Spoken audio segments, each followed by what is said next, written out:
I'm Layla Saad, and my life is driven by one burning question. How can I become a good ancestor? How can I create a legacy of healing and liberation for those who are here in this lifetime and those who will come after I'm gone? In my pursuit to answer this question, I'm interviewing changemakers and culture shapers who are also exploring that question for themselves in the way that they live and lead their life. It's my intention that these conversations will help you find your own answers to that question too. Welcome to Good Ancestor Podcast. Welcome, Good Ancestors. Today I'm speaking with British-Nigerian author, satirist, and media executive Nels Abbey. Nels is the author of one of the funniest books I came across in 2020 called Think Like a White Man. Told in satire through the words of the fictional black character, Dr. Boule Whitelaw, Think Like a White Man is a satirical self-help guide for black people which explains the rules by which mediocre white men continue to get ahead. This book, which had me laughing out loud with its tongue-in-cheek truth, is the first satirical book on race of its kind, which makes Nels' writing so unique, yet so relatable for so many black people and people of color. In this episode, we talk about a wide range of topics, including Nels' upbringing, our shared admiration of Malcolm X, Nels' experience in the corporate world, and the power of satire to address racism. Nels' writing has been published in every major quality British newspaper. He's a social and political commentator and regularly appears on Channel 4 News, Newsnight, Radio 4, Times Radio, LBC and Sky News. He's also a former BBC executive, a Clore Fellow, a Penguin Fellow, a Fellow of the Royal Society for the Arts, and he sits on the boards of various companies. Nels is also the founder of the Black British Writers Guild. Hello, everybody, and welcome back to Good Ancestor Podcast. I'm your host, Layla Saad, and I'm here today with our good ancestor, Nels Abbey, who also goes under the pen name or has been dictated to by Dr. Boule Whitelaw III, who helped him to write his first book, Think Like a White Man, which I want to recommend to everyone. But firstly, thank you for being here, Nels. Layla, it's an absolute delight to be here with you. Thank you so much for having me. I'm excited to speak with you. I came across your work on Instagram and I don't even know how I found your account. Started following you and you would just post these Instagram posts that were very truthful, but that would always make me laugh and always make me chuckle just a little bit. And then I would swipe through and then see the cover of your book. And I was like, I need to get this book. I need to order this book. I need to read this book. And then we finally connected and I have your book and I have read it. And I can't wait to have a conversation with you about it today. Oh, thank you so much. Thank you. Also, the strategy that worked a little bit because I'm very new to Instagram. I'm not really good on social media. I'm not one of these young people who's just one of these experts. I just got on it and thought it was okay. Offer some people what I always do with the books: offer some substance and then but make people laugh at the same time. So make them laugh and think, and hopefully you'll win them over. So it definitely works.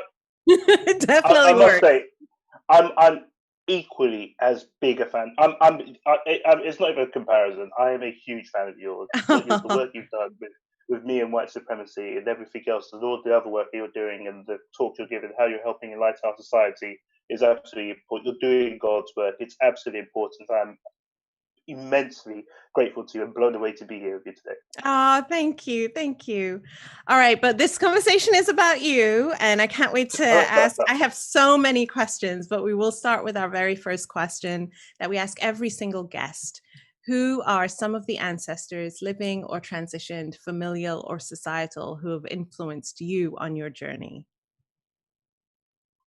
Thank you. It's a brilliant question. And I think I'm going to start with possibly the most obvious ancestor for most Black people I could think of. And that would, of course, be Malcolm X.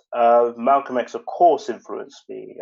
It's a story. Malcolm X is a story of immense redemption and second chances in life and really finding yourself and discovering yourself and living with a purpose and unapologetic living and being a stand-up person, no matter what, no matter the threats. and enlightening people who came after you. And I mean, Malcolm X was just somebody whose entire story is almost like a fairy tale to a certain It degree. doesn't seem Um, real. You're right. it really Yes. doesn't. It Hmm. really doesn't. Like a guy who was so literally the streets, hood brother to the Yes. back teeth, whatever you could think of, then goes to prison and transforms his life. The way it was shown in the movie was beautiful. But even when I think listening to his autobiography, then reading it too, or one way or the other, has the same impact too. That this was just a fascinating story of extremes to a certain degree. We went from an Yeah. extreme professional criminal to an extremely enlightened, unbelievably enlightened man who was sit round the table with the best of academics from around the world and mop the floor with them day in, day out. He was Mm. a beautiful man I feel that me knowing who I am and the knowledge of self that I think I've been gifted, that I've been gifted, or so that even the concept of knowledge of self Yes. is something that we have to be fair. Because think of our experience, our existence without certain people, and we'll come to some of those other people too. But if you take of the black experience, the black existence, without Yes. the enlightenment and the forthrightness of a Malcolm X that we could pass on from one generation to another, whose whose predictions are still coming true till this very day. Yes. Literally everything he said about the stuff he said about white supremacy and whether it's liberals here or so Yes. conservatives, the fox and the wolf, amongst other things. He everything he says, it was true then, it's true today. So if you Yeah. want to know what's happening, a lot of time I would say to people, make sure you understand, read Malcolm X or so, and you'll really understand, you'll get a good grasp of what you're talking about when you're looking at white supremacy or so. So I'll say Yeah. he's certainly somebody who was vastly important to my life. To all of us, I feel I just can't. It's just one of these. I must emphasize it. Take Malcolm X away and Mm. think of who we are as people. How do we perceive ourselves as people? So Yeah. I think it was something almost, I don't know, people believe in prophets and angels or whatever else it might be. Also, I truly believe that the divine wisdom this man had, that it was God said, it was sent to us to help us and really just usher us. And literally, his autobiography is a rite of passage for every single black person. Your life is not complete as a black person unless you've read his autobiography or at Uh, least watched the film. So yeah. yes, I love that. So I watched the film when I was younger, but I'm actually listening to his autobiography at the minute as read by Lawrence Fishburne, which is amazing and I highly recommend Brilliant, it. Amazing. brilliant. But you're right. Like as I'm listening to it, there are parts where I'm like, oh, I remember it differently in the movie. That's not exactly how it happened actually in Yeah, real life, right? Which is often the yeah, case. But one of the things that I'm really struck by in his journey is that journey from where he started to who he became and the yeah, lessons, yeah.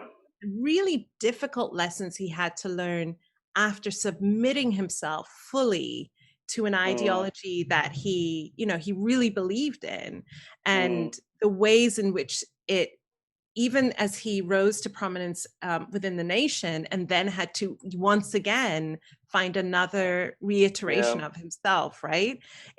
I think, yes, it's highly influential for us as black people, but I think he transcends, Yeah, it is a story of humanity as well. truly. I remember, so if I give you for example, so I was young when I watched the film the first time. I think it was about it came out in '96, but I think I was, Yes. was it '96 or earlier? But whenever it came, I think it was '96 it came out. So it came out around those days, but I watched it probably about '98, and I remember just being captivated by it, just captivated by the film, and I watched it, and then somehow or another, at the time I was living, we'll come to this in a bit more detail, I'm sure, but I was living in Nigeria at the time. So I was Mm, born in Britain, but I was one of these naughty African kids who, when you misbehave or so, you get sent to the old country. So I got sent to the old country. I got sent to Nigeria, and I was watching Malcolm X with my younger brother. My younger brother was always, he's 4 years younger than me, but he's always been wiser than his years. So he's a mm, lawyer now, a brilliant guy, and he quickly recognised that there's something profound. But we didn't know anything about Malcolm X. We were British children, right. British Nigerian children. We didn't know the name Malcolm X was not something that was close to us when we were little. The name Martin Right. Luther King we'd heard of, but Malcolm X we hadn't. And then I just remember watching it about at that time. I was about 16, 17 years old, and I was fascinated with it. I was fascinated with this man who went from. There's one scene in it in particular that really captured me. But at the time, Christianity, it still is to this day, I'm a Christian, but it was something that he said. So I was sent to a church school in Nigeria, to a Baptist school, and the concept of blasphemy. So if you said, "Oh my God," that would earn you 6 strokes of the cane. So for example, that was just, you cannot call the name of the Lord in vain. You blaspheme, you get Right. beaten for it. So that was beaten into me quite a bit. But what was funny is that there was a moment of the film where Malcolm X, where the pastor, there was a white pastor who used to come over and speak to the prisoners. And him and Malcolm just didn't get along from the beginning because Malcolm was always challenging him intellectually, which I must say inspired me significantly. But when he first got to prison and they put Malcolm X in the hole when he was still Malcolm Little, and the pastor then said to him, "Oh, yeah, Jesus said something about Jesus loves you," and then he started, Malcolm X started shouting, "Yeah, what did Jesus do for me?" So I don't think it was in the autobiography, but of course, with Denzel saying, Denzel did a great job being Malcolm because it Yeah, he really did. convinced you. Yeah. And him just saying, "Yeah, well, what did he do for me? What's he done for me?" And just like, and to me, it almost knocked me out of my seat in terms of like, I can't believe this is being said. And it was just a such a concept. And it dawned on me that actually, when you think of it, this man was so low down and so caught up in a system that was designed for him to fail, and he Mm. literally had fallen into a trap. He had fallen into a trap that still exists till this To very this day, day. till this very day or so. And it was fascinating to just see how he responded to it. But he actually took the brother who had also been through it, or so, who had also been through it, when he's actually there conking his hair and everything else, and he just says to Mhm. the and that brother in the shower, that just shows him that, yeah, shows him the way and the truth and the light. And it was a fascinating bit. But I remember it was I listened to it. So at the time this was about 10 years ago. I was working as a banker. I was working for a large asset management business in the city of London, and then I was listening. So how it tends to work, when I was working in asset management, I'd have loads of screens in front of me, but I could always Mm. have one earphone in just in case. If I wasn't on the phone, I'd have one earphone in. And always I'll be listening. People think you're listening to the news or something else, but I was just listening to a podcast or something else. And I was listening to Malcolm X's autobiography. And for some bizarre reason, at the end of it, and I was there about 31, 32, doing very, very well for myself. And the when OC Davis started, when they read OC Davis's eulogy at the end and everything else, I just started crying at my desk. That Mm. I just couldn't. Someone just came over me. Literally, someone's coming over me right now. I just literally just at my desk. It wasn't like I was blurting out, but I just felt tears running down my face, and I was just there trying to fight it back. And you know what? I just felt like, oh Yes. my goodness, that there was something about it. So Malcolm X definitely touches my soul. I mean, a lot of people, whether it's in Britain, America, anywhere else, so it's just such a fascinating, such a fascinating person, and everything he represented to us. But there we Mm. go. I'll say he's one person. Another person, I know I've spoken so much about Malcolm, so I'll probably cut down the rest of the people. I want to ask you one question. Am I allowed to say anybody who is alive? Must they have passed Yes, on? Or living. No, they can be yeah, living or transitioned, familial or brilliant. societal. Hmm. Brilliant. Uh-huh. So I'm sticking with.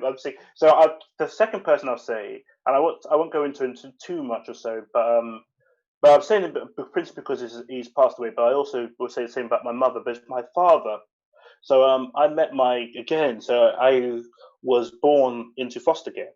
Mm. So I met my foster parents, who were my first mum and dad, and I remember they were lovely people, truly amazing people.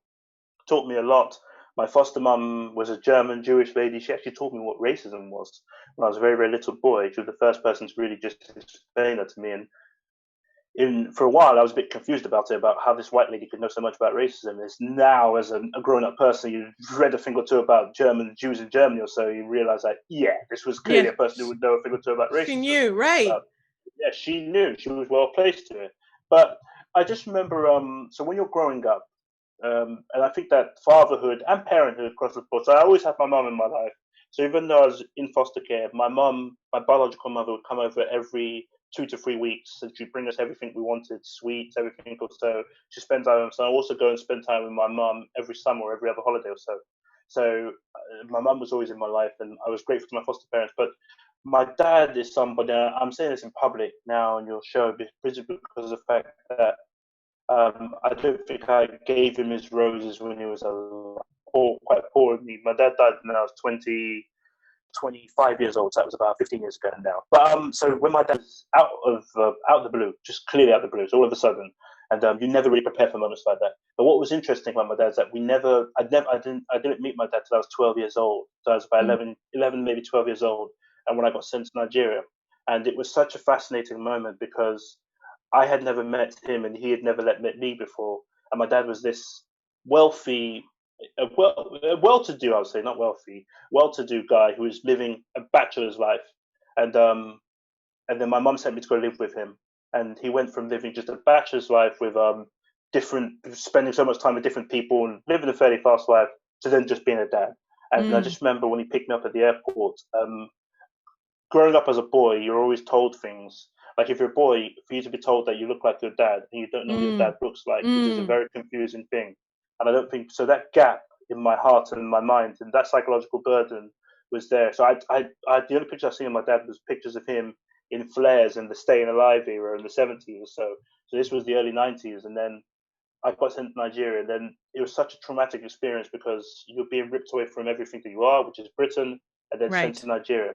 And then in your head, you've got a head full of British propaganda, of British programming about what Africa is, or so. I still had the literal do lions roam in the streets type of stuff in my head, imagery in my head, or so.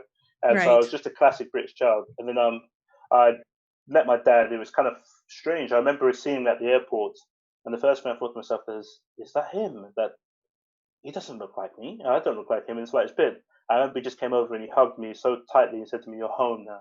You're home." And he was fighting back tears. And I thought, for me, at first, I was a little bit like, I always thought that I would be a bit bitter seeing my dad because I hadn't seen him throughout my entire life. But because both of us knew that this is it, it's just us now. We didn't have time to do the whole, I don't like you, dad, one for another. We just had to get on with it. And I remember I had the scary image of Africa in my head too. And even the first time I was on an airplane, and I'd just gone on. And when you go on an airplane, you're a child. The funny thing is that you always think it's going to crash. And so I had that paranoia. So I was scared of the airplane. I was scared of it was a Nigeria Airways flight. I was scared of pretty much everything. And then when I met my dad, and when we were growing up, there were a lot of hijack movies as well. Oh, right? Loads. Right. Do you know what's funny to me is that I flew that flight I took to Nigeria. That was the 31st of December, 1991. Wow! And I remember that date because my flight took off at 10:30 p.m. and I was wearing a suit. So Nigerians love overdressing to go on airplanes. So I was wearing a suit, but I fell asleep and my shirt was wet because I was crying so much and my shirt, all the tears just gone into my shirt. And then what was funny is I then woke up. And when I woke up because I was waking up by commotion. And I was a bit worried about what was happening. So when I woke up, after I just cried myself to sleep, it was some people were speaking in tongues, people were praying, people were doing all sorts of things. And then all of a sudden the captain started to count down from 10 to 0 because they were about to say Happy New Year. And because I was in so much, everything was so crazy to me at that moment. I didn't know that was what was happening. And I've never been around Nigeria like that when they're doing full-blown Nigerian evangelical prayers and everything else. And then everybody's doing it. You see people there in the name of Jesus. In the name of Jesus, people starting up. And then the captain shouts the 10 to 1 and the Happy New Year. And everybody's like, Happy New Year. And everybody went crazy, just hugging each other. And then there's a bit of turbulence. People just quickly sat down again too. And then it was quite crazy. I just went back to sleep after that. I just remember that moment. And then I woke up. When I woke up next, I was pretty much in Lagos. And I met my dad. And then meeting my dad was a fascinating moment because I just remember you had a bad image of Africa in your mind because of what you grew up watching, Live Aid and everything else. Yeah, I was going to say all the Live Aid and all of those efforts, right? Yeah. Just which does flies around kids' mouths and pot-bellied kids, and yes. I don't think wrong. I got the pot belly myself, even because I went to a tough boarding school, but I never had the flies on my face. That was quite hard. Even when I was in Nigeria, my lowest house was the foot stuff. It takes some neglect to get the flies on your face. But that was it. That was what you had in your mind. I remember my dad pulled up, and then my dad's somebody went to go get a valet pulled my dad's car around. There was a Mercedes. And I thought, okay, this he's not doing bad for himself. He's okay. So my standard of living quickly went up. But when my dad and I got inside his car, he turned back round to me and he just joked and said, "Yeah, there are no lions in the streets here, first of all, or anything else." And he knew what was going to be in my mind. And he just started saying to me, "There's no lions in the streets. Monkeys aren't going to come into your bed. No nothing. There's no giraffe or anything else." So you're going to live a good life here. This is a good place. And he said, Yeah. this is your home, and you need to be proud of it. And you need to know this Oh, is where you're yes. from.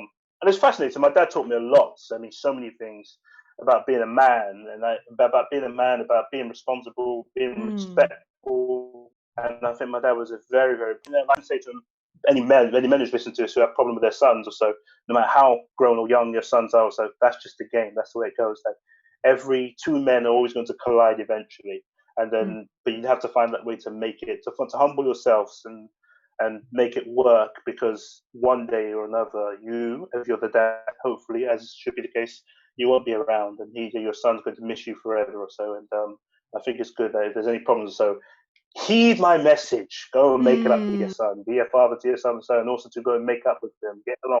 Because he has to learn a lot from you. No one's going to teach you to be a man other than yourself, is what I Yeah. would say. And your wife or your partner too. And that's the way it is. But there we I go. love But that. yeah. Thank you. Whew, I think I've spoken so much Ah, on those two, but I can thank speak you. on this and more. It's Yeah. probably a I'll bit mention different to three some more. of your other I'll mention interviews, three I more people, but no, I'll mention the three more, because that'll let us move on. The other Yes. three people I'd mention, the lady who inspired me to write, was an activist and a hip hop artist called Sister Soldier. She's an American lady, truly brilliant lady. She's become they've reduced her name to a political idiom, Yes. but she was Right. one of the brilliant people I know. Sister Soldier. Of course, Fela Kuti was a huge inspiration. I was lucky to I went to school in the same city where he's from, a place called Mm. Abelkota. And then finally, but definitely not least, also, an ancestor we would like to pay homage to. Also, every freedom-loving person has to always respect and pay homage to, is a lady called Harriet Tubman, who's always Yes. going to be dear to her heart, and who hasn't been given her the right. The right. We haven't got the right film on her just yet. We're still working on it, but it hasn't just landed just yet. But there we Mm. go. So there we go. Oh, Oh, thank actually, it wasn't. Someone made one, but yeah. Anyway, you. that's that. Sorry, Leila. Yeah, please. I No, talked a I lot. love it. Thank you. I appreciate it. And as you were talking about your experiences going back to Nigeria, I just remember. So, I'm East African. I was born and grew up in Wales, had a Welsh accent for the first, Wow. yeah, I had a Welsh accent for the first, I think, 11, 12 years of my life. But when I was 9, my parents decided, let's move back home, right? Yeah. And I didn't like it.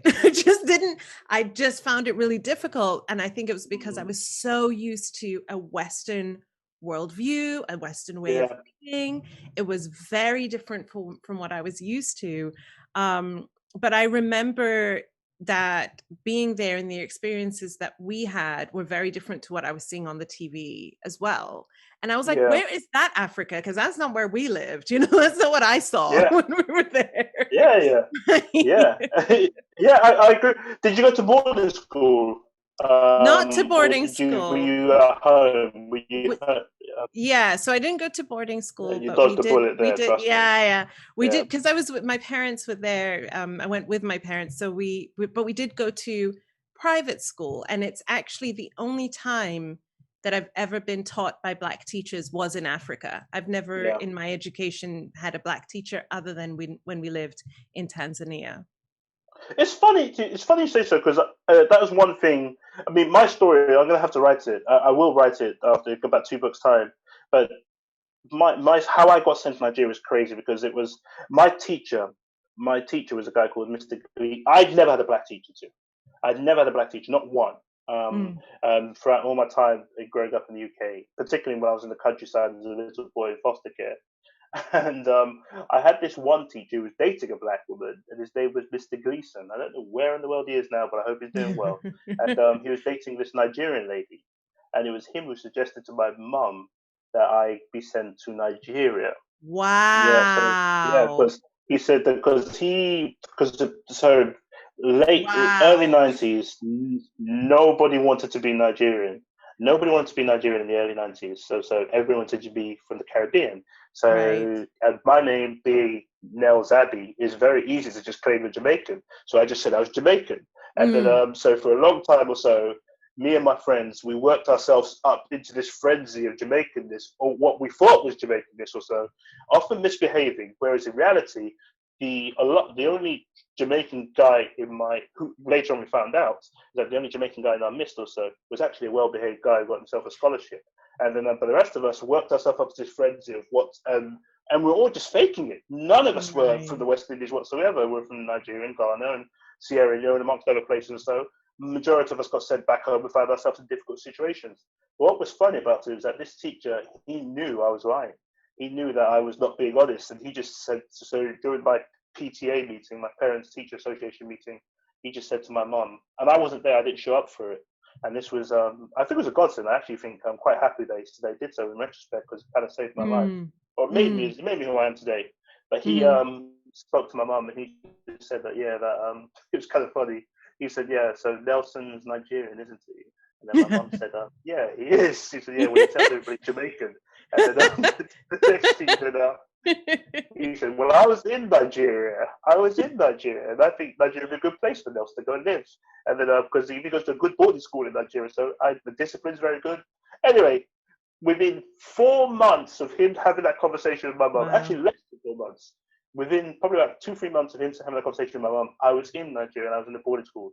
And the first black teacher I had, he was a cane-wielding psychopath who would actually beat you for any old thing. And it was kind of funny because he did say something to me that, I don't know what I prefer, whether it's the cane or racism or so, but I thought to myself, we are where we are. So, but it did cross my mind a long time to figure something out. I didn't have a black teacher for a long time, but when I had one, I preferred the white men significantly.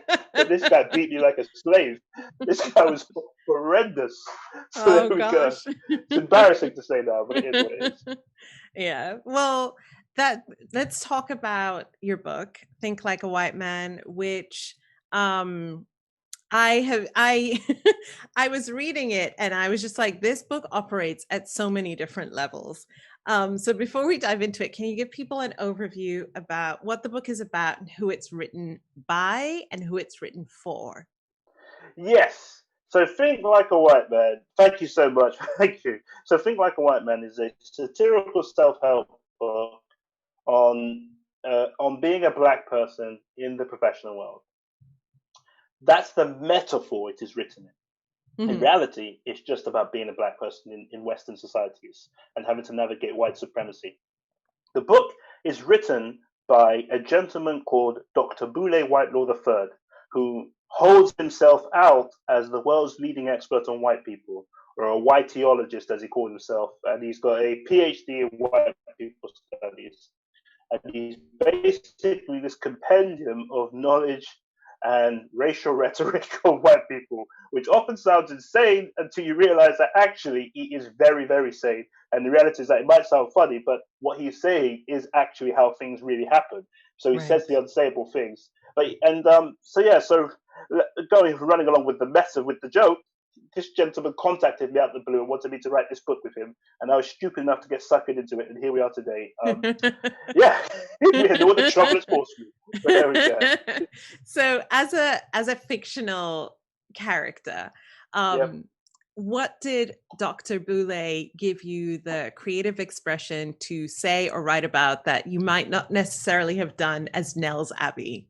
Everything. I wouldn't have done any of this as Nels Abbey. I wouldn't have done any of this. There's no way. I mean, so I operate. So in terms of my 9 to 5s or so, working or so, I was a banker for a very, very long time, and I worked my way up to a very senior level in banking fairly quickly by banking standards, particularly if someone coming from my sort of background, black, working class. Then I moved into media. And I worked at a seniorish level, but a good level over there too.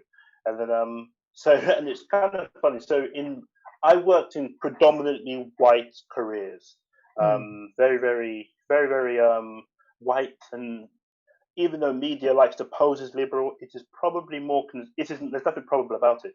Media is much more conservative than banking is by a country mile. Media really? Is significant. Yes, it is. Yeah, banking, they at least hire people. Banking at least hires black people. So media I was kind of shocked when I left banking and joined me. So banking, we always thought, oh my goodness, there's not enough black people here, not enough brown people, anybody else. But when I joined media, I realized that actually these guys are stuck somewhere in the 50s. This is crazy. So when I would pop into senior editorial meetings, for example, and yeah, they'll be all white men. Right, right. And so it was and so when you think of that this was the people conveying information to society. These are the people who are telling you this is what you need to know today Yeah. in order to understand how our society is working. And it was just one demographic. Mm. Mm. And it was quite scary. So yeah, so walking in there was quite scary. Yeah, seeing that situation. And when you walk around, and it wasn't just one editorial meeting or two or three. If you go around all of them, the majority of them, particularly at the senior level, there was no diversity. There was barely any diversity at all Right. whatsoever. And then making matters even worse, where there was diversity, and it's something I alluded to in the book. Perhaps it was often people who were very likely to agree with that world of view already. Mm. Mm. So, Mm. so when people speak of diversity of thought, that's actually the polar opposite. What people want is people who are going to think like them, also to come around the table and be with them. And so, hence why I think like a white man that the yes men rule the world. Mm. People want to hear people who think like them and agree with them. The reality matter, and I really believe that. I don't think that as much as people would think that, yeah, your job is to come and disagree with me and tell me how I'm doing this wrong. No, everybody just wants to be told that look, your breath smells like perfume and the sun Right. shines out of your forehead and everything else. Right. It doesn't work like that. So yeah, people like to be confirmation bias, I think is the term. People like to be reaffirmed that their views are always right and are the prevailing views, and Right. that's how it becomes. So, yeah, And but pre-social media, think of it. Yeah, pre-social media, there was no pushback whatsoever. It was just the news was the news was the news, and it was just white men dictating what was going on. right. Now it's Think Like a White Man is written like a Machiavellian uh self-help, right? Like how to be the white man at his own game. And one of the questions that I yep, was thinking about as I was reading it, and obviously, we've said this already, but it is a satirical book. It's a satirical guide, but satire is based in truth. It comes from truth, and yeah, it does. that's what makes it so Yeah, funny, or ironic. One of the things that I was thinking about as Dr. Boulay outlines how to, get power in the way that white people get power, white men get power. I was really yeah, thinking about how do you maintain your sense of selfness as a Black person? Like, how do you not, in trying to use these techniques, lose yourself as a Black person? Because he's not a person that's like become a white man. That's not what he's yeah. saying. Yeah, I think it's a good point. Actually, it's a good point because the reality of the matter is that look, when people, it's the same question as do you go into the system to change the system? Do Mm, you change the system, or does the system change you to mm, become more like it? In my experience, it's normally the system changes you. So when you go mm. into any form of profession or so, you'll probably find that you are eventually adopting the character, unless you're a very, very strong-willed person with a clear purpose set for yourself and the compass on how you're going to achieve what you want to achieve, and you're And very you good have, at yeah, wearing a mask and being two yeah, different people. So it's very very difficult to think that hey, that what you do for the majority of the day, 8 hours of the day, adding and as an hour either side commuting or so, and take away another 8 hours or so sleeping or so, then you're a human being, you want to rest or you want to write books, something else. You'll spend the majority of your healthy hours of the day inside this environment with people who they need to see you in them in order for you to excel, in order for them to think that you're the right person for that environment. It is very, very difficult to actually maintain some sense of self. It is mm, very, very, as the old, I think it's Hawthorne who wrote that no person, no, he actually said no man, but no person can wear one face to themselves and another to the multitude without finally becoming bewildered as to which face may be true. And I think mm, that often happens is that so when I see it's such a sad thing that when often I see young people, young black people, often go into their careers or so. Sometimes I see them when I can see. Sometimes you see some of them really just assimilate and mm. go far pretty quickly because of the fact that they've either assimilated or they've been able to fake that assimilation. And some of them you see the lights dimming. You can see when they're not coping with it, and it's a sad thing when you see that situation. But the key thing here is So back to just to answer your question very, very directly, in terms of maintaining a sense of self, I think it's not. It's so complex a question. It's so Yeah. complex a question. For me, how I maintain a sense of self is that at the core of everything I do, I always want to make sure people like myself were able to excel after me, and also too, I Mm. wanted to make situations better for people similar to me. Yeah. That was the driving ethos behind writing the actual book, and also too, it's just who I am. And I do not want to make I do not want to be. I'm not an angel by any means. Actually, I should probably say I am an angel, because if I walk out my house tomorrow and killed by the police or so, that would probably be the headline. You know, and he's not an angel by his own words. So I am an angel, By just to his be own clear. admission.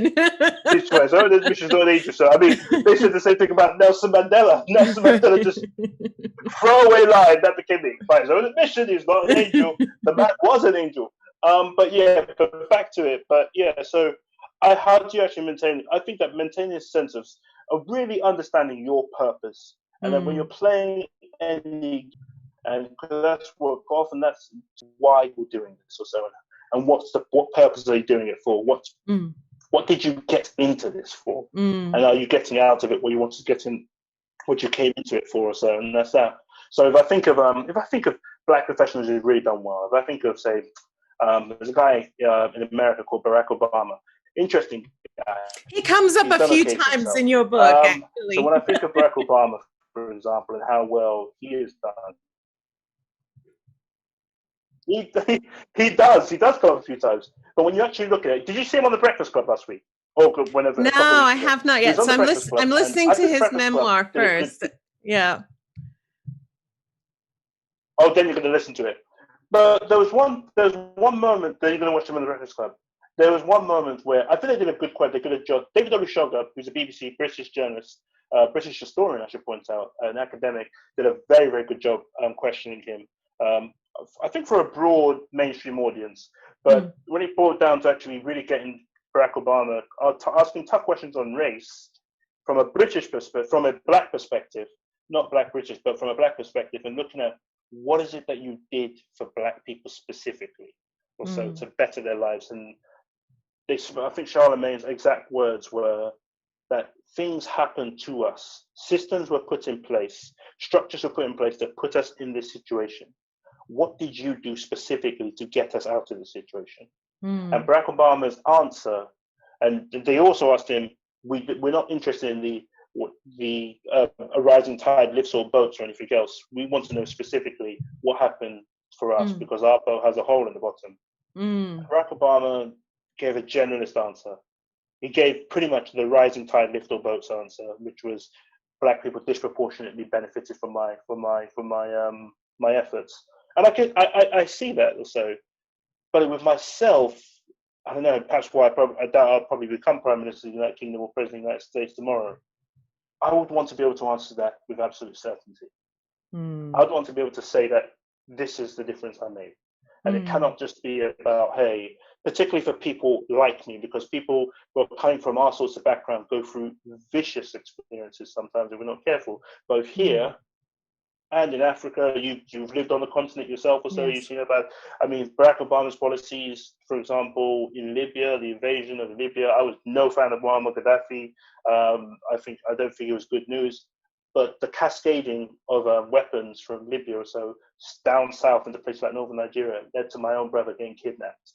And literally, I wouldn't wish it on anybody, but I had to negotiate my own brother's ransom to the point where we had to decide what is the cutoff point for us to say he can die unless we don't have this money, so he could die. And my brother and myself, and God bless him, a gentleman at the BBC who used to be part of the security services, helped us, showed us how to negotiate literally with terrorists or so. Wow.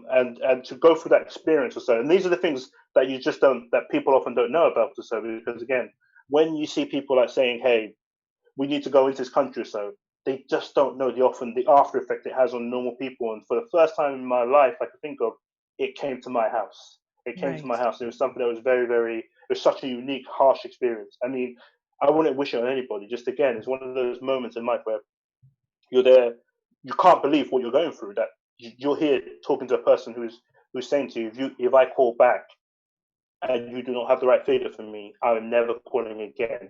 Wow. Which means they're going to kill your loved one. And can you imagine the impact it has? And that was 6 days of terror. And we could not tell British police and we could not tell Nigerian police because we knew that once the state gets involved, it becomes a bigger problem. Yeah. And this has happened to lots of different people. So this has now become commercial activity on the ground. We just got lucky that he wasn't kidnapped for political reasons or for religious reasons. It was just monetary. And so we could pay off money, but political and religious, the weapons in their hands and his body in their hands, it would have been a different thing altogether. So anyway, so I think of those things in terms of so for myself, I think it's always just having a clear purpose and trying to make sure that in any position that you're in, trying to have a clear, vivid understanding of the impact you could potentially have. In banking, for example, if I think of certain things, but I think of the predatory loans that were given out. So if I think of the predatory loans that were in certain banks, for example, that were targeting ethnic minorities, particularly Black people, which decimated Black wealth for generations to come, possibly, because most people's wealth is held in their household. If I think of those situations, I feel that there's much more that could have been done, and I feel that somebody, and I'm not critical of Barack Obama. I think he's pretty much walked on water. But to a certain degree, some other people also, I hope the next Obama who's coming along also has a bit more purpose and service towards Black people in particular and can recognize those things. So if you take a look at what happened with the predatory loans, it meant that Black people were getting their homes repossessed in large numbers, which also meant that a bizarre thing happened during the Obama presidency in which the earnings of Black people, the monthly paycheck or so, actually went up. The wealth of Black people went down. So earning more money does not necessarily mean that you're actually becoming wealthier. So that you're earning money, that money is that's liquidity. That means the money you're using to live on a day-to-day basis. Wealth is often tied into your assets, and if your assets have been stripped away from you, so you're having to restart again, so it becomes much more difficult, particularly as the housing market grows too, because getting back on that ladder becomes increasingly more difficult. So there's or same with stocks and shares or anything else. So it's a difficult one. It's a difficult one to answer your question in terms of how do you ensure you don't lose who you are. The answer is a lot of people, do lose who they are, and a lot of people just have to wear two separate faces, one for work and one for outside of work. There was something that really struck me as I was reading your book, that this was like a satirical survival guide for, in this context, Black people in the professional world, but as you said, in the world. And I was thinking about, in Me and White Supremacy, I talk a lot about these different ways that white supremacy shows up in personal interactions. And it's like he's showing that in these really tangible ways and saying, this is how the world is. This is how it operates. Like, you can want it to be different. He talks about, or you talk about, there's no space for compassion and empathy because the white man doesn't respond to that, right? You can't be an activist in the workplace because these will be the consequences of that happening. I wonder, and I was thinking of, when I was reading the book, I was thinking of my brother. So one of my brothers, the one who came after me, I'm the eldest, he came after me. He is obviously a Black man he lives in the UK, in London, works in the financial services industry, is an investment strategist. A lot of his colleagues are white. And up until, I would say, this year, I think he did he had some conversations before and was doing some work around race and diversity, but this year really ramped it up, right? I think both the impact of what, the various things that have happened this year, the lynching of George Floyd, the rise of the Black Lives Matter movement, and so on and so forth. Also, my book becoming what it is, and him being my sibling, and people going to him, "Have you heard of this person?" And he's like, "That's my sister. I've heard of her." But he, for the first time, has been really vocal about race and racism in his industry. And my mom is like, is this going to be okay? Are you going to get fired? It's okay for Layla to do this. She's self-employed. You need this job, right? You can't be an activist. Let her be the activist. Let her do those things. And so when I was reading your book about that, you can't be an activist, it just made me chuckle, because so many people this year are for the first time saying, I'm not going to bite my tongue anymore. I'm not going to hold it back anymore. I'm going to say what's going on. Do you think, because this book was written pre-2020, right? Pre-COVID. Oh, yeah, definitely, pre the Black Lives Matter movement. Yeah. Do you think if you had written this book now, it would be written differently because of the freedom that we feel to say what we really feel? Nope, it would not be. It would be different. Look, as I often say to people, look, this is a poll just came out yesterday in Britain, and it found that a majority of people in Britain, which is inadvertently a majority of white people, significant majority of white people, thought that the Black Lives Matter movement has stepped back race relations in Britain, or, to use their exact words, had increased racial tension in Britain. Oh, wow! So wow. I was at the height of within about a month of George Floyd being lynched, which is what it was. And I'm glad you used that with the right word. I was invited onto a podcast on Channel 4 with Christian Guru Murphy. And he asked me that question: do you think this is it? Do you think this is that period? Is this the fall of the wall? Is it the Me Too moment on race? I should be told, I don't think the Me Too moment on sexism or sexual abuse was turned out as we thought it would. I mean, it wasn't the fall of the wall. But in retrospect, right now, even at that moment, part of me just felt myself, I know this game too much. I just think myself how it tends to work. That we do have some degree of freedom to talk a little bit more. And we're getting a lot of the lovely signaling. I don't know if you saw the adverts for Sainsbury's, for example. I did. I wanted to ask you about a post that you put out that is, again, one of your Instagram posts that I see and just chuckle to myself. You had an Instagram post. I wonder if I have it here, actually. And it said... Is it about the board?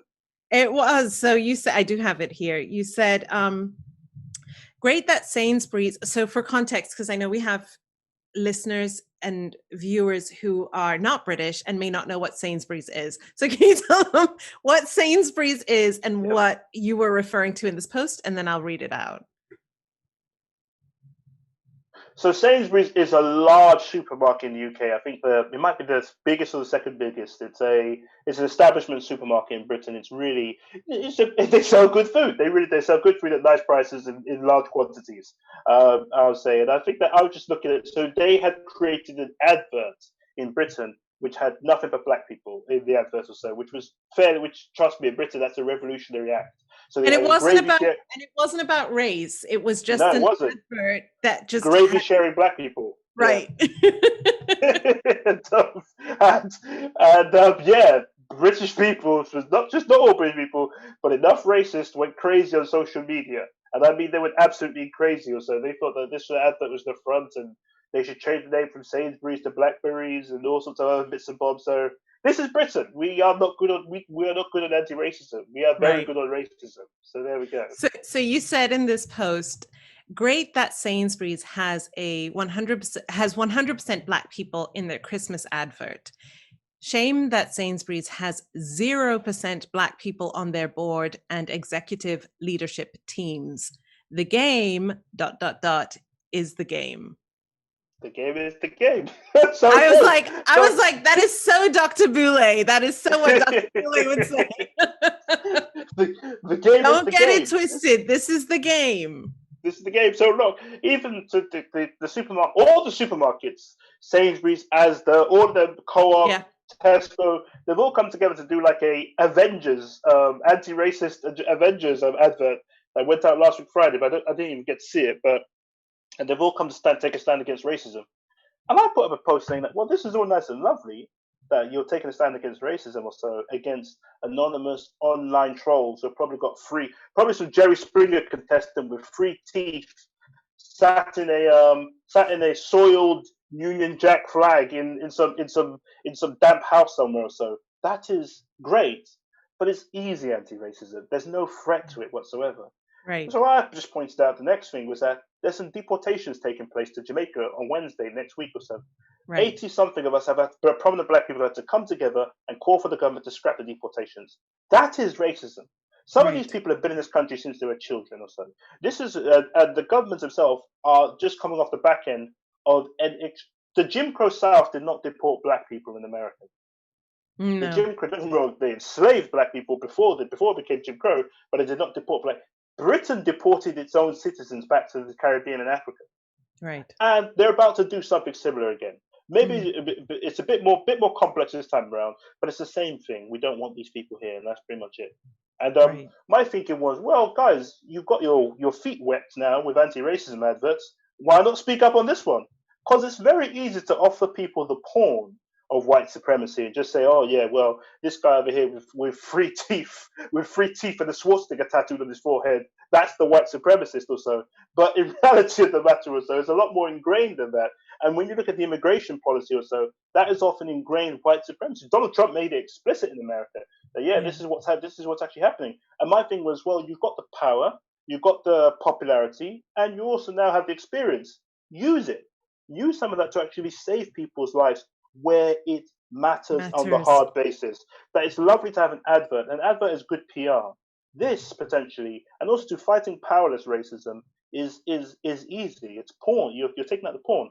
Take out a racist king or queen on the chess set for us or so, and then I will applaud you. Don't wrong. Right. I think your advert of all black people sharing gravy and chicken legs and all stuff. That's amazing. Yeah, it was really lovely ad. I will say, lovely ad. It's a lovely ad. But it's also the kind of thing that people say, oh, well done, Sainsbury's. Look how diverse they are. Look how anti-racist they are. Whereas behind the scenes, as you said, things are the same. The people pulling the strings, people actually in power, the people who have a say, the same. Yeah. My friend, there was an old video one time. I remember I was quite young, and this is when Jay-Z had first blown up within the first couple of years. So after 1998, when Jay-Z became really big concept, but then there was one moment where those shows where they show you on MTV like a day in the life of somebody. Yeah. So they did a day in the life of Jay-Z or something to that effect, and then there's one moment they had the camera on Jay-Z walking along, but then I think they just pared back a little bit, and then they showed all the people around Jay-Z, and it was just nothing but white people. And I thought to myself, what the hell is going? What the hell is going on here? You're a black rapper, for crying out loud. And right there, then it dawned on me, like, oh no, 1 second, something's going on. But it just showed to me also too that this guy's becoming somebody very important very quickly, because you've got so many white people around you. They're not there they're all getting paid.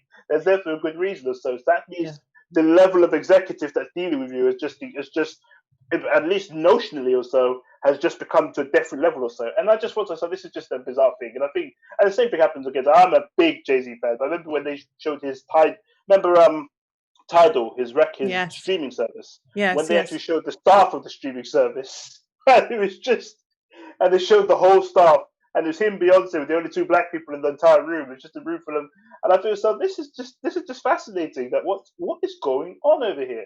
And I don't know, when I got into banking, I saw the same thing too. There would always be the whole, we're passionate about equality and diversity. You think to yourself, really? So how come I'm the only black person in here? I mean, and that was it. So my first, there was a really funny, when you're in a job and they do your surveys, for example, they do surveys of how you think the department's going and what's happening and your thoughts of how the year's gone and everything else. And so they assured us all that those surveys were anonymous. Okay. And, so you could speak your heart, you could speak your mind.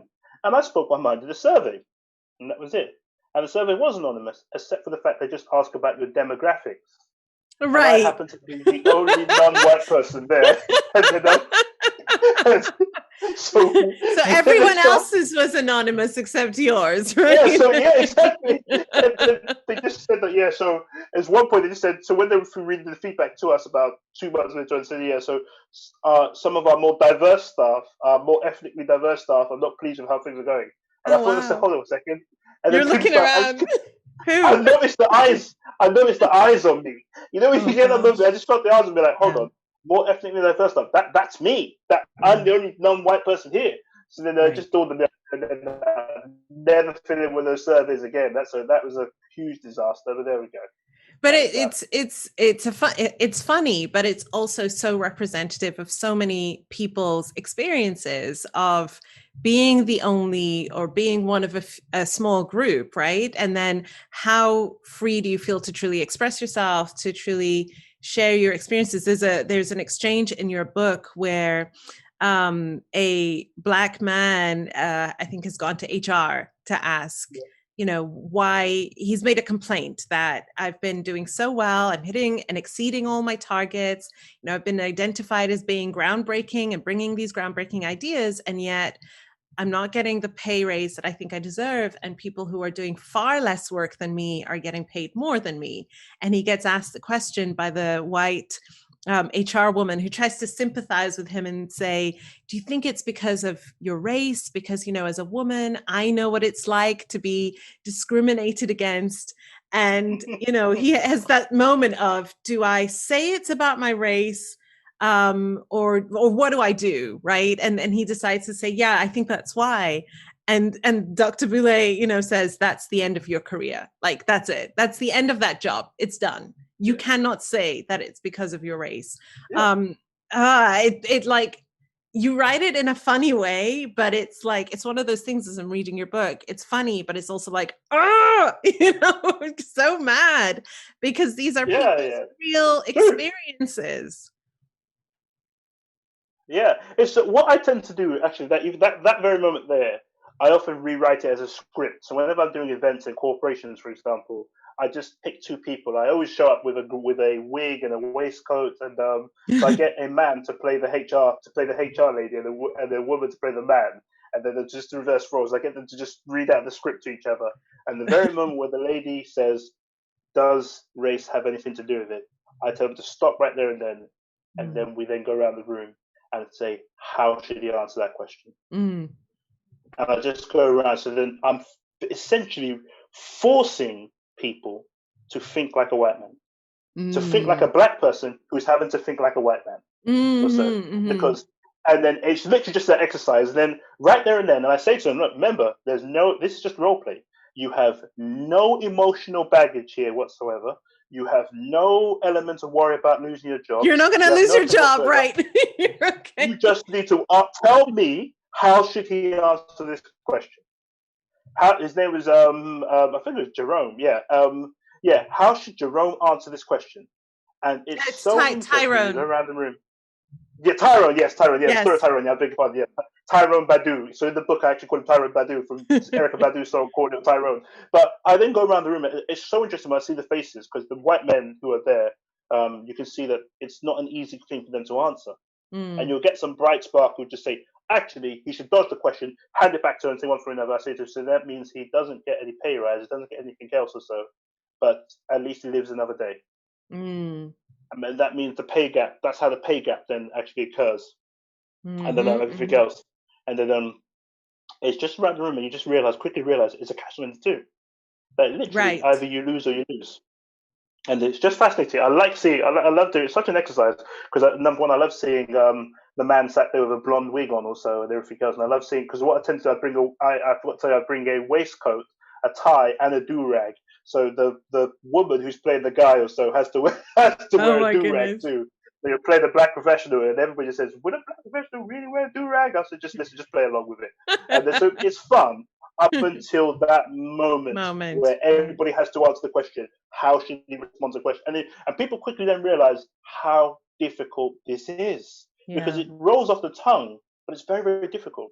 Yeah. And which makes me think about, your book is, it's laying the white man's game clearly out for us to understand and see how it works, so that we can figure out how to navigate it. But how do we take what we're learning, and as I'm thinking particularly for Black professionals, but also Black people just navigating white spaces in general, where how you show up will directly impact your job, your security, your money, things like that, right? Your reputation, things of that nature. How can Black people it's kind of similar to what I asked you before, is how do you maintain that sense of self? But it's more than that. It's how do we navigate these spaces in ways that are empowering to us, right? I remember doing the Me and White Supremacy Instagram challenge, and I remember Yeah. so many Black women DMing me and telling me how hard it was to see the challenge and seeing people writing white people writing their responses. But it was also very cathartic, and it was also very freeing, because they were able to see, okay, I'm not just imagining that these things happen to me. These people are saying they do them. So now I know it's real, right? I can stop gaslighting myself. I can stop denying that these things are happening. And then I can just live the way that I want to live, because they're going to think whatever they're going to think of me anyway. Yeah. Yeah. Right. So it's like the game is the game, right? So if this is the game and we know how it operates, how do we then navigate those spaces and win, right? Like, and by win, I don't mean win like a white man and become a colonist and a capitalist, right? And take over the world, but actually have a strong sense of dignity, a sense of success and achievement on our own terms, protect and take care of ourselves, things of that nature. Yeah, it's a very good question again. So, in doing that analysis and driving it all down, so I think that the sad reality is that often, or the advice that was given to me, and often that the advice that I've had to take on board, is that you, as a Black person, a professional, you are almost at times preparing for your next day, your next step, or so. And by that I mean literally preparing for yourself for catastrophe. Yeah. So having a backup income, creating an entity outside of the business, or so that you just switch to, or so, and get things done. Often, I remember when I was in the hiring. No, I was never in the firing business, so that was not really my thing. But when we would hire people, often people would look at CVs. I remember we probably get recruitment agents send us about 12 CVs, and recruitment agents were a big problem, part of the problem too, I must add.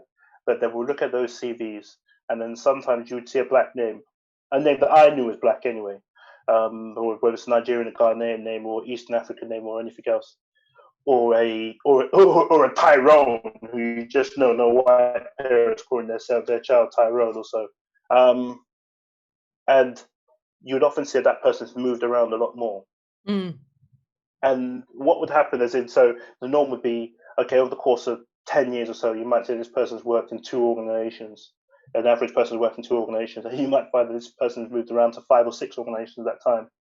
And then the other people would say, hey, well, maybe it's just not that good, or maybe she's just not stable, or something else like that. Maybe we should just look at another CV that got great experience. And I would often think to myself, I knew what it was. I'd just say, but I couldn't say it out, but I just know that this is somebody dodging racism. Yes. This is somebody who's going through. I just knew it, that this is somebody who's going through a tough time or so, who doesn't want to just sit there and collaborate with their own subjugation. It is difficult to sit in a place knowing that you are being underpaid compared to your peers and you're working harder than them.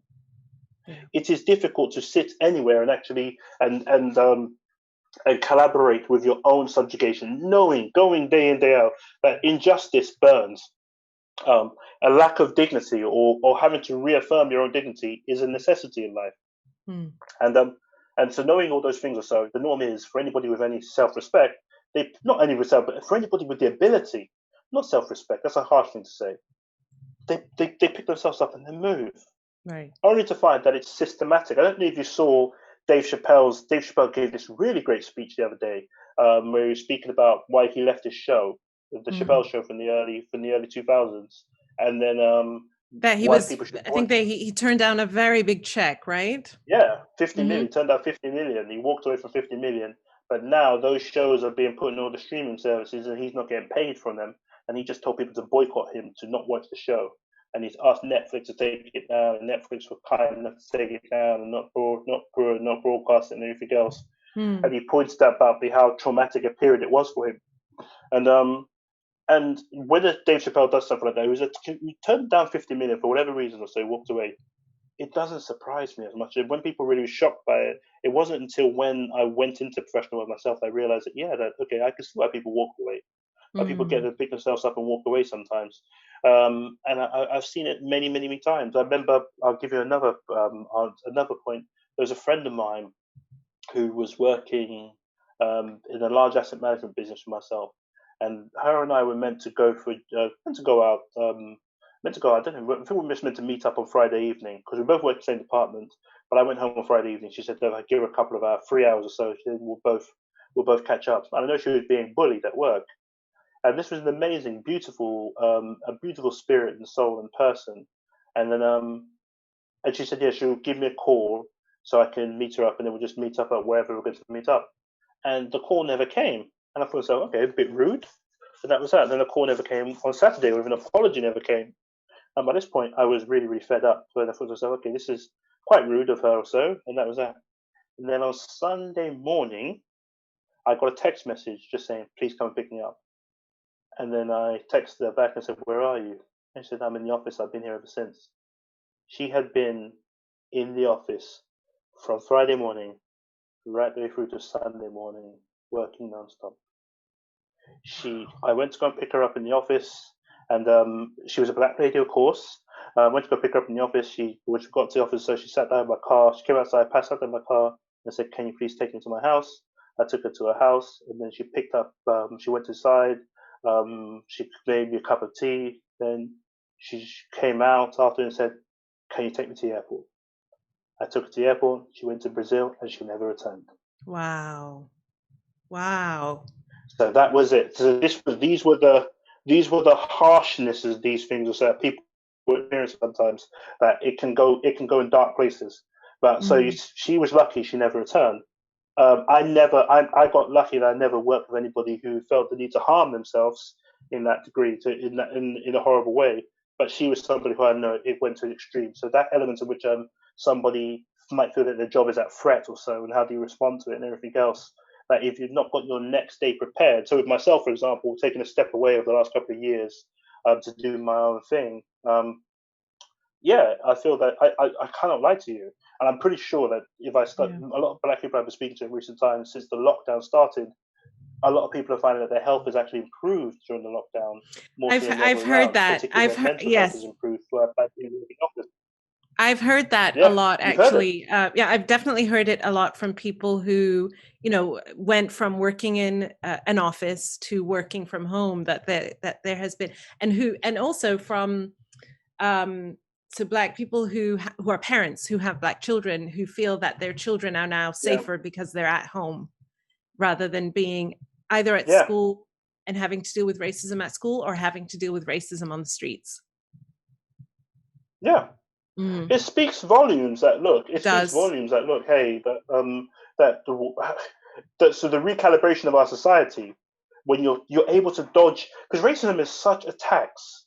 It's such a burden on you. It's a financial tax. It's an emotional tax. It's a spiritual tax. It's a political tax. Even if you just touch on the political side of things, racism means that we can never really be full participants in Western democracies, because one party is always going to be on the extreme racist side of things, and the other party also is going to be on the mild side of things. So we're always going to have to pick the milder party or so, unless you're crazy and go into the extreme party. So, for example, in America, African Americans don't really have much of a democratic space. That it's either vote for the Democrats or sit down at home or waste your vote or so. That's a two-part system, because the Republicans have made themselves so anti-black, so synonymous with white supremacy, or so explicit white supremacy, which is clearly an issue also for the Democrats also.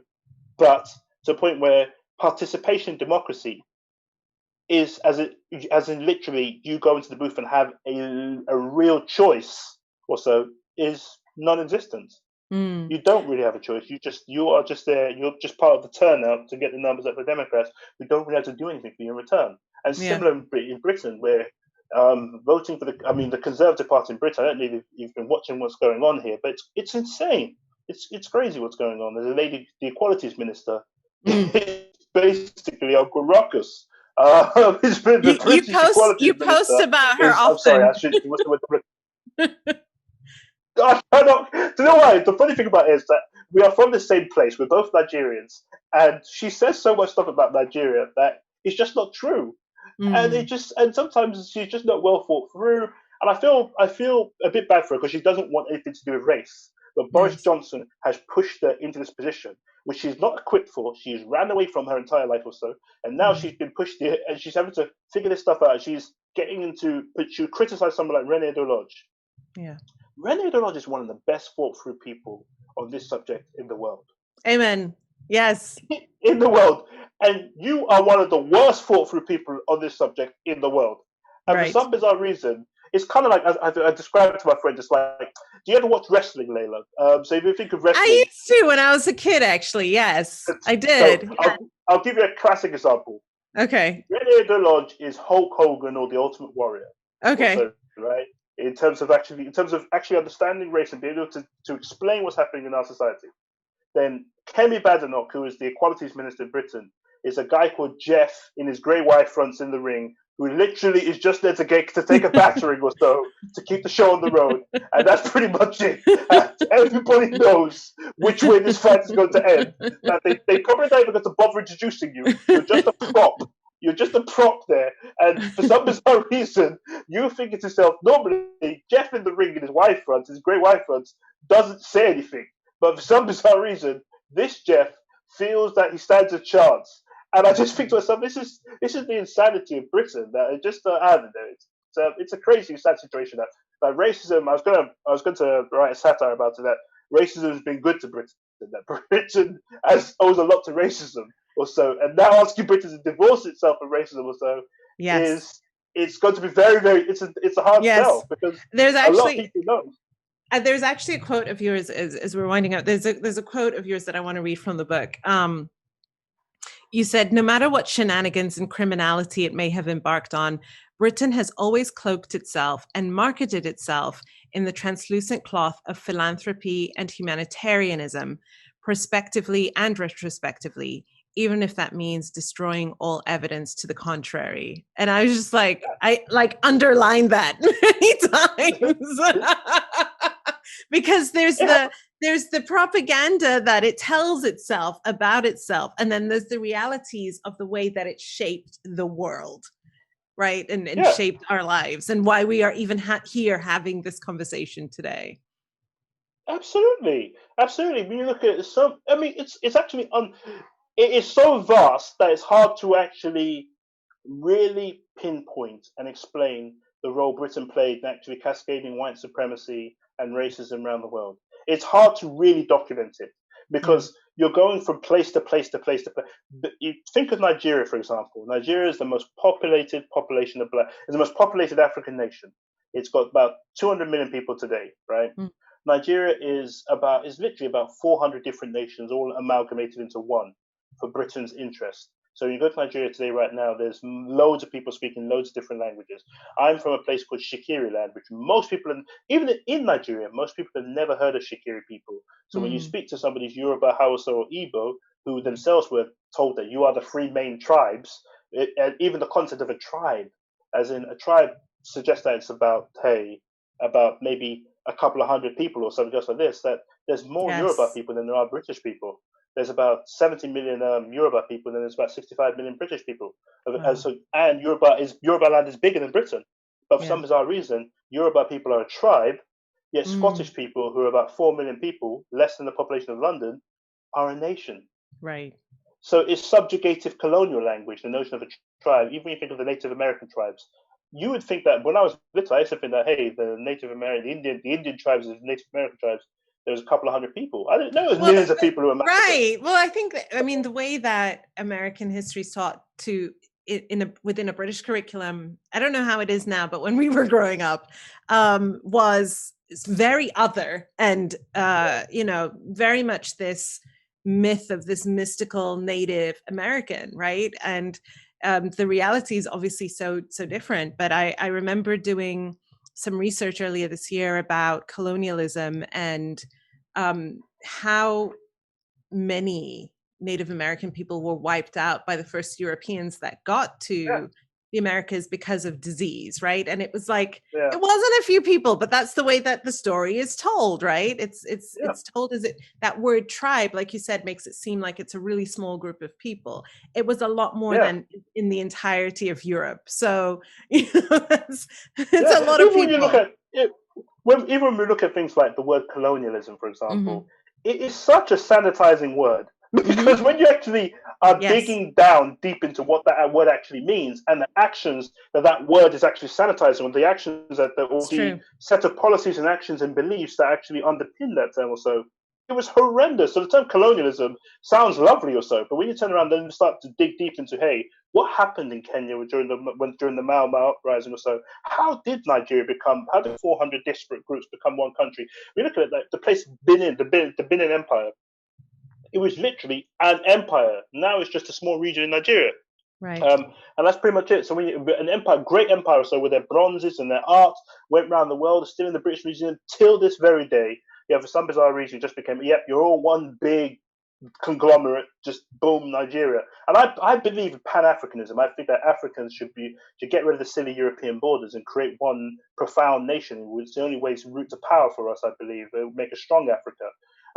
But because I don't really believe that, hey, the Togo or Benin Republic being beside Nigeria, one speaking French, one speaking English or so, having trade borders, and it's crazy. Mm, It's never going to work. mm, But the more I just think of everything that's happened to us collectively, and the role that colonialism and enslavement, everything else has played, and the cascading of white supremacy, which is what colonialism and slavery were, for commercial benefit, for capitalist or commercial benefit. So it's a fascinating thing, and the language that's come with it. Even sometimes I often say to people that often argue people that try not to use the word colonialism, try and use the word white supremacist rule or so, mm, or genocidal white supremacy, and it mm. becomes a little bit easier to understand what you're looking at over here when we just say Right. these things. When we say these things, but it's language, just the way it is. Language is power, and language is Yes. also history too at the same time, and it tells a lot of Yeah. stories. I And there we go. appreciate that. So, we're going to wrap up our conversation. It's been really fascinating, and I really want to encourage people to get your book. I did have, okay, so I had one question, but I have another one. I know that we've gone a little over our time, but I'm really Right? curious to know.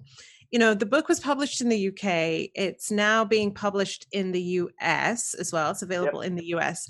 Um, British humor is very unique. Like, I Yep. remember growing up, you know, we would watch shows like The Real McCoy and things like that, Yeah. right? Yeah. Like real black British humor. And I remember growing up, and we didn't have a lot of American TV shows in the Yeah. UK at the beginning. We do obviously now, but I remember first watching American humor and being like, it's too in your face, like it's too obvious, right? British humor sort of operates at this satirical level. In publishing the book to the US, were there things that you had to change, or Americanize, I guess, in a way, or did you feel like the humor still comes through in the same way? I felt that if there's any problem, it was more the other way around. That the feeling was that we had to make things, the publisher wanted to make things a lot more British friendly at times. So it was written in a Ah, British voice. It was written in a yes. British voice or so. But so But blackness you has do dominated. cover a lot of, yeah, you don't just cover Yeah. the UK in your book. Yeah, so what I wanted to write was I wanted to write a black book. I wanted to write the blackest book possible or so. Something that was just so unbelievably blackety black, black, black, black. So I didn't want to, and I wanted to be black across the board. So it's something that you could pick up wherever you were. Yeah. Wherever there's a black population, and black people is often a black. Wherever there's a black population, particularly with a with the European presence there or so, that Yes. so you can understand the element of because look, if you're in Nigeria where there's not too many white people, so a lot of this will probably go over your head because you don't have to deal with racism. You have to deal with with horrible stuff. You have to deal with Buhari, but you don't Right. have to deal with Boris Johnson. Right. So which is a very different kettle of chips. So yes, but my objective was to write a black book that would just be something that black people pick up wherever they may be and feel the humor. So I wanted it to be something where if you listen to an Eddie Murphy, a Richard Pryor, a Gina Yashere, for example, and heard their jokes, that you could recognize that these were the people who inspired the humor here, but he's just writing on something serious. Mm. And yeah, hopefully we did that. Yeah. Yeah. Oh, fantastic. Okay. So I want to leave this conversation before my final question. I want to leave this conversation with Yes. an inspiring, uplifting, empowering message for Black people, Black professionals, who don't want to think like a white man, who want to Yes. succeed, but on their own terms, and who want to thrive. What words of inspiration do you have for them, or advice? My advice would be, okay, I'll give you some words of inspiration. Would be, look, that no matter what, no matter how bad today is, tomorrow could always be worse. That is not inspiring. That is not inspiring at all. That's just horrible. No, inspiring words, but non-Brule White Law-esque inspiring words. That, look, for you to be where you are right now, so it means that you've worked very, very hard or so, and you are truly, truly, truly a special person. You are an Olympian of skill when it comes to professional skill, because you are where you are truly on merit. No one has helped you get here or so. No one paid for you to get into university. No celebrity mum paid for you to get into university unless you're adopted by some sort of white celebrity. You were, congratulations, you got it made. You should not be working right now. You should be somewhere counting your money. But you, there is nothing. There's no shortcuts for us or anything else. There's always only ever the long route, and we have to go around longer and run faster and harder or so. But you've made it, and you're going to continue making it or so. And I think that you should be proud of yourself and recognize that. Look, that you are where you are, and you're going to where you're going to, and you're going to get there with your head up high. I love that. Thank you. And just that reminder, I think, as well, that we're not alone, right? Because so often we feel like we're navigating these spaces alone. But the more I talk to different people, the more I'm like, we're navigating them together. Together, absolutely. Yeah. Absolutely. We are navigating these spaces together. We swim together. We are birds of a feather. All right. Our final question that we ask every guest. What does it mean to you to be a good ancestor? It means to live with purpose and to set the groundwork for the people coming after you. To make the lives of the people coming after you easier, and make the lives of the people, and make the memories and the thoughts and those who came before you, to make them proud of you, that you've done something, that you've made a contribution, that you've made a difference. Yeah. You've made a difference, and I think that's the key thing. You made a positive difference, and made you, and I just stated before, you've made those that came before you proud, and you made those that came after you not just proud, but you made their lives easier or so. And I think we all do that by our hard work and creating methods and technologies and satirical books to help us all get by. Yeah, I love that. Well, thank you, Nels. You're definitely making so many of us proud. What you've contributed into the world with this book, which is such a one-of-a-kind book. There have been many anti-racism books published this year, but also in the years prior. This is the first time that I have seen a satirical self-help book that lays it all bare, and does it in such a wonderful way. So thank you for what you've contributed to the world, for your good ancestorship, your good ancestor work. I cannot wait to see more of what you write. I can't wait to read it. And I know that one reader at a time, you're opening people's eyes, and you are also empowering us as Black people to own our voice and to own our power. So thank you. Thank you so much, David. Bless you. Thank you so much. I'm really grateful for you having me.